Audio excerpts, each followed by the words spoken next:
di am mbégte bu baax a baax a baax a baax waaw tey taxaw seetlu bi la rek mooy dund gi ba léegi wax rek gisaguñu ñu wàññeeku ay ceeb beeg ay diwlin bi du mënta ñàkk faw ñu wàññi ko dañ ko wàññi mu jeex bu fekkee ñoom ñoo ko wax ba pare di wàññi diw gi dund gi une semaine yow mu yàgg booba léegi mënoo wàññi dara ay nañ xoolaat góor gi waaye nañ xoolaat seen taxawaay boobu waaw nat na de beneen bi si topp muy bâtiment yu kii waaw bâtiment yi moom ku amoon lu la gënal doo dëkk si benn bâtiment bu yàqu waaw parce que tamit ciment dafa cher lépp dafa cher pour nga tabax rek problème la ña ngi wax waxi dund ñëwaat war a wax tabax donte bâtiment yi kii wóoru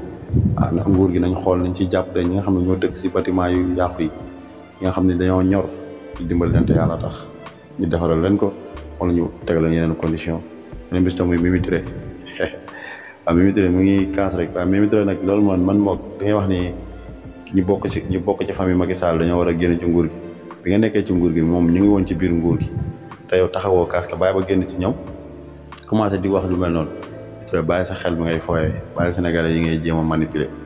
kooku moom doxul yéen ñeen ñoo fa nekkandoo woon bu doon troisième mandat bi au moins kan avant ngay génn foofu doon nga ko kaas sax wax na waaw mën nañ cee d'accord ak yow waaye famille Macky Sall liñ nekk si nguur gi